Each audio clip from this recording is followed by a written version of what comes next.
जय गुरु जी। संगत जी गुरु जी के डिवाइन कॉल सत्संग प्लेटफॉर्म में आप सभी गुरु परिवार का हार्दिक स्वागत है। शुक्राना गुरु जी महाराज का कि उन्होंने मुझे ये सेवा दी कि मैं आप सभी गुरु परिवार के समीप आके गुरु जी के कल्याण महिमा अनुभव का वर्णन कर पा रही हूँ। अनंतम शुक्राना मेरे गुरु जी महाराज का, अनंतम शुक्राना। आज का जो सत्संग हम आपके साथ शेयर करने जा रहे हैं रेणुका आंटी का सत्संग है। बहुत ही प्यारा, बहुत ही ब्लेसिंगफुल सत्संग है। मेरी विनती है आप सभी गुरु परिवार से कि सत्संग को आप अंत तक सुने, ध्यान से सुने, पूरा सुने। साथ संगत जी, गुरु जी का प्यारा मुखड़ा देखकर कौन गुरु जी के पास दोबारा नहीं जाना चाहेगा। हम संगत सभी जानते हैं कि गुरु जी का दरबार, गुरु जी का धाम ही एक ऐसा धाम है जहां हम संगतों का कल्याण हो सकता है। संगत जी, आजकल जो है मैं आपको बताऊं कि धर्म के नाम पे, ईश्वर के नाम पे पाखंड भी बहुत हो रहा है। ऐसा नहीं है नहीं हो रहा है। रेणुका आंटी का सत्संग भी संगत जी से ही संबंधित है कि गुरु जी के नाम पर करीबन उनसे 8,500 रुपए लूटे गए गुरु जी के नाम पे। तो संगत जी, मैं यही कहूंगी कि जहां पर ईश्वर की भक्ति है, आराधना है, वहीं पर कुछ पाखंडी लोग भी हैं। संगत जी, बिना देर के स्टार्ट करते हैं गुरु जी का सत्संग। गुरु जी के मंत्र जाप से ओम नमः शिवाय, शिव जी सदा सहाय। ओम नमः शिवाय, गुरु जी सदा सहाय। तो संगत जी, उनका सत्संग हमें एक मेल के माध्यम से मिला है, जिसके साथ मैं आप सभी को ये भी बताना चाहूंगी, रेणुका आंटी गुरुजी महाराज की अभी जुड़ी हुई नई संगत है जिन्होंने फर्स्ट टाइम ही अपना सत्संग साझा किया है। तो कोई भूल चूक हो उनके सत्संग को शेयर करने में मुझसे तो आप क्षमा कीजिएगा। संगत जी, हम संगत को तो गुरुजी महाराज ने चुम्बक की तरह अपनी ओर खींच रखा है। हम जब उनसे जुड़ते हैं तभी हमें पता चलता है कि गुरुजी महाराज स्वयं भगवान हैं। गुरुजी में न जाने कौन सी अदृश्य शक्ति है जो हमें बार बार अपने बड़े मंदिर बुलाते हैं या फिर कोई ना कोई सत्संग बख्शते हैं। उनके पास ही हम सभी जाना चाहते हैं। ये गुरुजी महाराज का अनंत प्यार अपनी संगत के लिए है। मैं रेणुका शर्मा गुरुजी महाराज के चरणों में कोटि कोटि नमन करती हूँ, बारंबार उन्हें प्रणाम करती हूँ कि उनकी आज असीम कृपा से ये मेरा फर्स्ट शुक्राना सत्संग है। कोई भूल हो तो क्षमा कीजिएगा। ओम नमः शिवाय, शिव जी सदा सहाय। ओम नमः शिवाय, गुरु जी सदा सहाय। जय गुरु जी।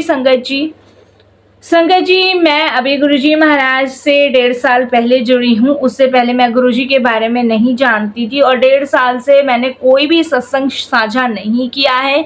ये मेरा फर्स्ट सत्संग है जिसे गुरुजी शेयर करवा रहे हैं। ऑफलाइन तो मैंने सत्संग साझा किया है, लेकिन ऑनलाइन मैंने आज तक कोई भी सत्संग साझा नहीं किया है। साथ संगत जी, जब मैं फर्स्ट टाइम गुरुजी के बारे में जानने लगी थी तब मुझे गुरुजी की संगत के बारे में या गुरुजी की महिमा के बारे में इतना नहीं पता था जितना आज मुझे गुरुजी महाराज ने बताया है, समझाया है। साथ संगत जी, गुरुजी महाराज से मेरे एक दूर के मामा जी हैं, मेरे मामा जी के दोस्त, वो भी हमारे मामा जी ही लगते हैं। उन्होंने मुझे गुरुजी के बारे में बताया था क्योंकि संगत जी, मेरे हस्बैंड आशीष का जो था ब्रेन हैमरेज हुआ था और उनके ना बचने की संभावना थी। डॉक्टर्स सभी मना कर चुके थे, बहुत हैवी ब्लडिंग उनको हुई थी, जिसकी वजह से संगत जी डॉक्टर्स ने हाथ खड़े कर दिए थे। उस टाइम हम लोगों की हालत इस तरीके से बुरी थी कि मुझे समझ ही नहीं आ रहा था कि मैं क्या करूं क्या नहीं करूं। और संगत जी, ये जो ब्रेन हैमरेज मेरे हस्बैंड को हुआ था, ये हैवी दवाइयाँ खाने की वजह से हुआ था। इनको शुगर था, इंसुलेशन के इंजेक्शन्स इनको लगते थे। इसके अलावा संगत जी बहुत हैवी दवाइयाँ भी खाते थे। मैं अक्सर इनको मना किया करती थी कि तुम शुगर की और बीपी की दवाइयाँ ना हर जगह से मत बदला करो, क्योंकि संगत जी मेरे हस्बैंड की ना हैबिट्स ही हो चुकी थी, जो जहां बताता ये वहीं से दवाई लाते और खाते। चाहे 15 दिन बाद ही इनको दवाई चेंज करनी पड़ती, पर कर नहीं, क्योंकि इनको लगता था कि मैं जल्दी से ठीक हो जाऊं और इन बीमारियों से छुटकारा पा लूं। इंश्योरेशन के जो इंजेक्शन इनको लगते थे, ये इससे भी बहुत परेशान थे, क्योंकि पेट की जो ठुंडी होती है उसमें लगते थे इनको। तो ये बहुत प्रॉब्लम में थे। तो ये क्या करते थे, ये सोचते थे कि भाई कोई और अच्छा डॉक्टर मिल जाए, कोई अच्छा वैद्य मिल जाए, या कोई ऐसा कुछ बता दे तो मैं उससे ठीक हो जाऊं। तो ये अक्सर क्या करते थे संगत जी, दिन प्रतिदिन डॉक्टरों को बदलना, दिन प्रतिदिन वैद्य को बदलना, जो जैसा उपाय बता दे इन्हें वैसा करना।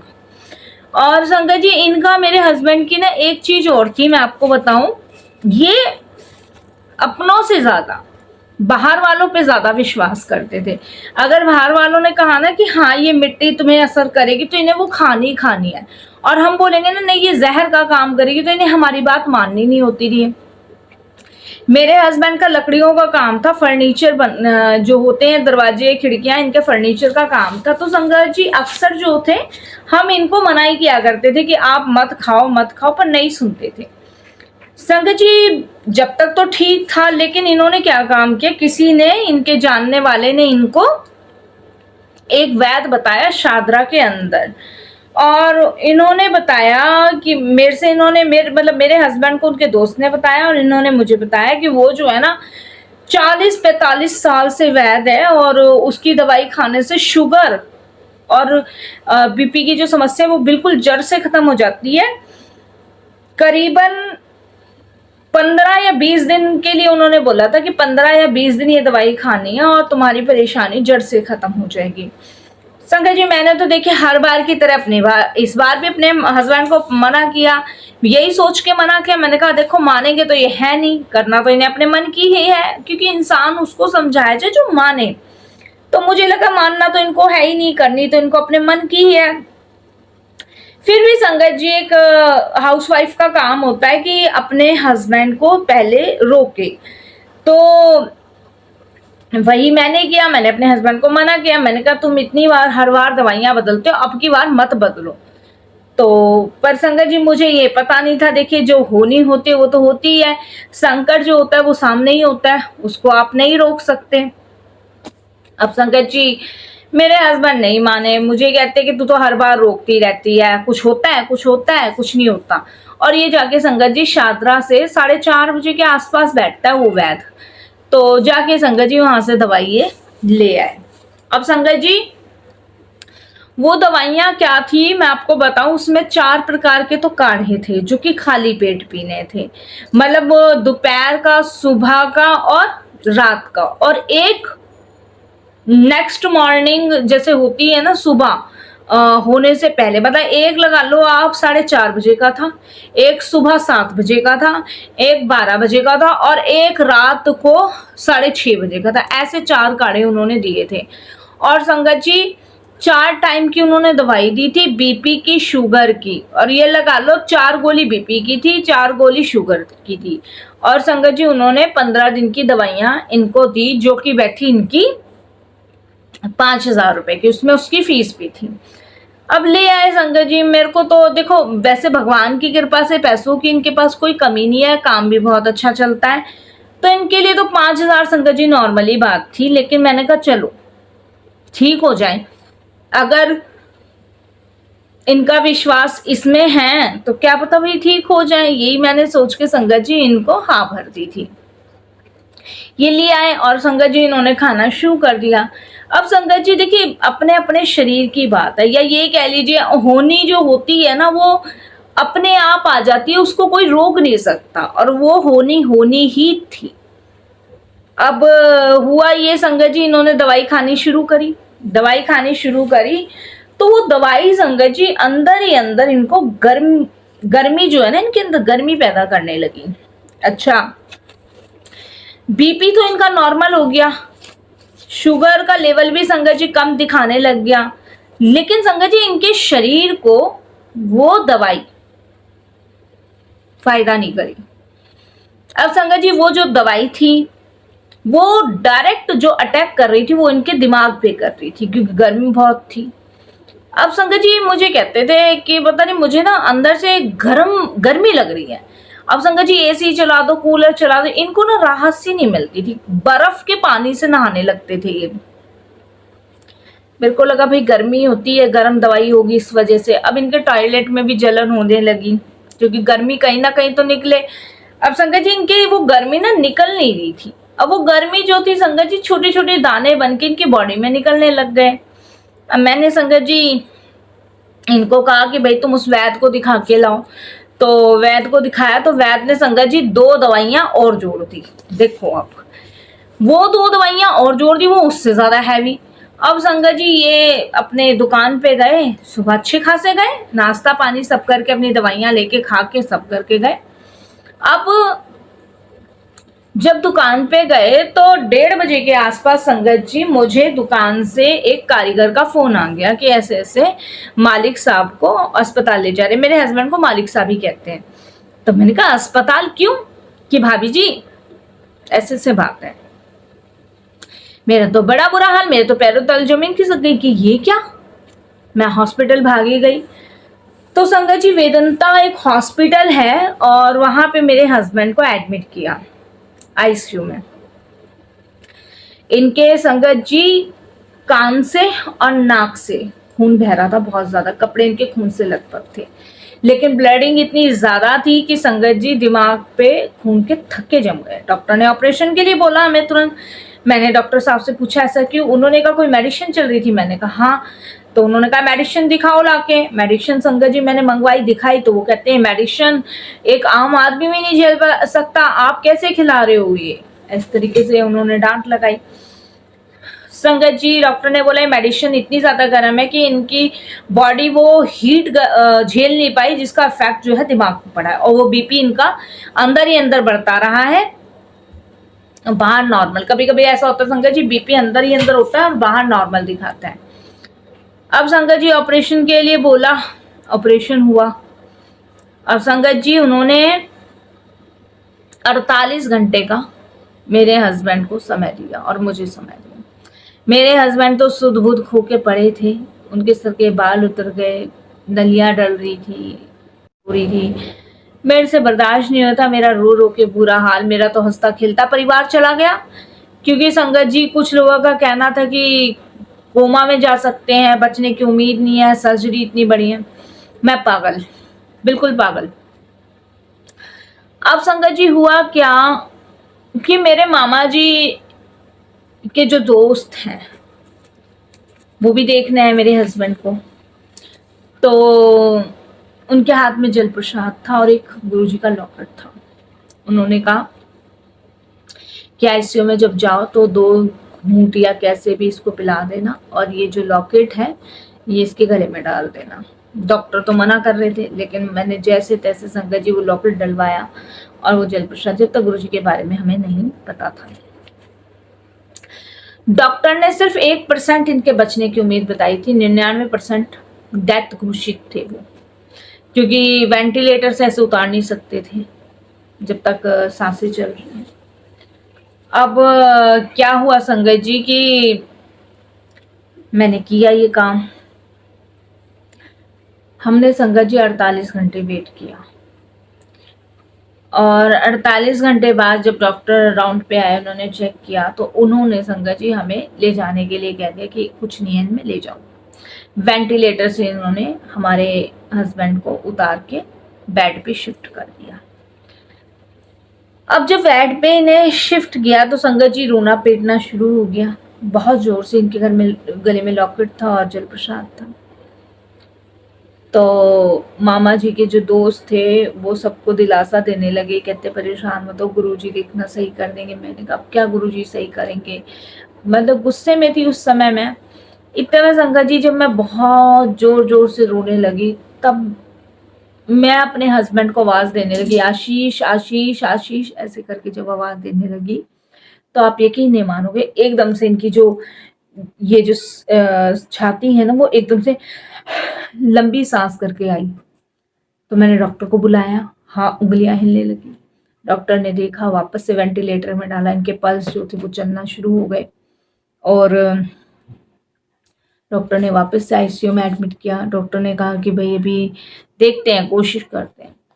तो संगत जी गुरुजी की कृपा से मेरे हस्बैंड बच गए, ये गुरुजी की कृपा से। इनका ट्रीटमेंट चला और डॉक्टर कहते हैं कि ये मेडिकल है, चमत्कार है, देखो आपकी दुआ भगवान से रंग ला गई। क्योंकि डॉक्टर ने भी कहा हमें कि डॉक्टर जब काम आता है, जब ईश्वर उसकी मदद करता है, तो गुरुजी की कृपा से वो बच गए। वो जल प्रसाद, वो गुरुजी का जो लॉकेट था, उसने मेरे हस्बैंड को बचा लिया। तो मैं जब मेरे हस्बैंड संगत जी ये लगा लो 3 मंथ में हॉस्पिटल से वापस आए थे, 3 महीने में। डॉक्टर्स का कहना था ऐसे केस में ना आदमी का बचना मुश्किल है, या तो वो कोमा में चला जाता है या बिल्कुल ही पॉसिबिलिटी नहीं है। 100 में से सिर्फ 2 केस ही होते हैं जो बच पाते, नहीं तो ये लगा लो 98% आदमी तो गया। तो ये मेरे गुरुजी की कृपा से हुआ। उसके बाद संगत जी हमने गुरुजी के पास जाना आना शुरू किया, गुरुजी को मानना शुरू कर दिया। मेरे हस्बैंड को 1.5 साल पहले गुरुजी ने ठीक किया, नया जीवन दिया। अब संगत जी मैंने सोचा कि मैं एक सत्संग करवाऊंगी गुरुजी का घर के अंदर। तो मुझे गुरुजी के बारे में पता नहीं था, तो मामा जी के जो दोस्त थे उनको मैंने बोला, तो उन्होंने मुझे एक नंबर दिया शशि आंटी का। उन्होंने कहा तुम इनसे कहना ये जो है सत्संग बहुत अच्छा करती हैं, गुरुजी का कोई सेवा नहीं लेती। तो मैंने संगत जी ठीक है, अब सत्संग मैंने करवा लिया। सत्संग करवाने के बाद संगत जी बहुत अच्छा गुरुजी की कृपा से सत्संग हुआ। मेरे हस्बैंड को नया जीवन दान देने के लिए मैंने गुरुजी का सत्संग करवाया। सत्संग बहुत अच्छा, बहुत ही अच्छा हुआ और मैं गुरुजी का बहुत शुक्राना करती हूँ, इसलिए बहुत बहुत बहुत शुक्राना करती हूँ। उसके बाद सत्संग होने के बाद संगत जी उन शशि आंटी से मेरी थोड़ी-सी जान पहचान हो गई, मैं आपको बताऊँ। क्योंकि मेरे को लगा भई गुरु परिवार की संगत है, क्योंकि उस टाइम तक मैं सत्संग भी सुनती थी, सोशल मीडिया पे गुरुजी के बारे में भी बड़े मंदिर भी होकर आ चुके थे। तो मेरे को लगा थोड़ी-सी जान पहचान हो गई। जब जान पहचान संगत जी उनसे ज़्यादा हो गई, तो संगत जी उन्होंने मुझे एक झूठा दिलासा दिया। उन्होंने कहा कि मैं जो है ना तुम्हारी ना गुरुजी से बात करवा सकती, तुम्हारे पति ना बिल्कुल और ज़्यादा स्वस्थ हो जाएँगे। मैं ये नहीं कहूँगी 100% मेरे हस्बैंड ठीक थे, मेरे हस्बैंड 75% ठीक थे, बाकी नहीं थे। तो मैंने कहा भई आप ऐसा करवा सकते हो तो कर दो। तो मेरी गलती ये हो गई संगत जी कि मैंने अपने मामा जी से और उनके दोस्त से डिस्कस नहीं किया इस मैटर में। तो संगत जी उन्होंने बोला कि भई 8,500 रुपए लगेंगे। संगत जी मैंने कहा ठीक है, मैंने उन्हें 8,500 रुपए दे दिए। और ये सोच के, क्योंकि गुरुजी के प्रेम में मैं इतनी पागल हो गई थी कि मुझे, और गुरुजी का मैसेज आता था लेकिन मेरे को पता नहीं था कि मैसेज क्यों होता है, या गुरुजी हमारे सवाल के जवाब देते हैं या हमें बताते हैं, ये सब मुझे नहीं पता था, कुछ भी नहीं पता था। मेरी जगह संगत जी, कोई भी संगत होगी जो नई जुड़ी होगी ना, उन्हें गुरुजी के बारे में समय में पता चलता है जब गुरुजी चाहते हैं। अब संगत जी क्या हुआ, 8,500 रुपये मैंने उनको दे दिए। 8,500 देने के बाद संगत जी वो मेरा फ़ोन ना अटेंड करें, ना मेरा फ़ोन उठाएँ। तो मैं बड़ी परेशान, मैंने कहा ये गुरुजी से, क्योंकि वो मुझे कहती थी कि 12 बजे के बाद तो मैं गुरुजी से बात करवाऊँगी। संगत जी उसके बाद एक दिन मामा जी से मैंने ये बात डिस्कस करी, तब संगत जी पता चला कि मेरे साथ बहुत बड़ा फ्रॉड हुआ है। वो औरत आज तक मेरा फ़ोन नहीं उठाती है। हमें उनके घर वगैरह का कुछ नहीं पता था, और मामा जी के दोस्त को भी वो जो लेडीज़ थी ना, वो ग्रुप के माध्यम से मिली थी। तो कहाँ थी, कहाँ की थी वो नहीं पता। तो उस दिन के बाद से संगत जी ये मेरे साथ सबसे बड़ा धोखा हुआ गुरुजी के नाम पे। तो संगत जी बस कोई बात नहीं, हो गया सो हो गया, लेकिन मैं गुरुजी का शुक्राना फिर भी करती हूँ कि हो सकता है कि कोई कर्जा था जो उतर गया, या कोई बला थी जो 8,500 रुपये में टल गई। उसके बाद से मेरे हस्बैंड ठीक हैं, अभी तक ठीक है, लेकिन कोई काम-वाम नहीं करते हैं, घर पे ही रहते हैं। मैं उनकी पूरी केयर करती हूँ, कहीं जाने-आने नहीं देती हूँ। तो गुरुजी उनकी रखवाली कर रहे हैं, ध्यान रख रहे हैं, इसके लिए बहुत-बहुत गुरुजी का शुक्राना, अनंतम शुक्राना। संगत जी सत्संग बहुत ज़्यादा लंबा हो जाएगा, तो यहीं वाणी को विराम देती हूँ गुरुजी के मंत्र जाप से। ओम नमः शिवाय, शिवजी सदा सहाय। ओम नमः शिवाय, गुरुजी सदा सहाय। जय जय गुरुजी, धन धन गुरुजी, वाह वाह गुरुजी, शुक्राना गुरुजी। फिर आपके साथ और भी अनुभव साझा करूँगी, कोई भूल चूक हो तो क्षमा कीजिएगा। जय गुरुजी संगत जी, बहुत अच्छा प्यारा सत्संग था रेणुका आंटी का, और मैं गुरुजी से अरदास करूँगी कि उनके हस्बैंड को बिल्कुल स्वस्थ करें, ठीक करें।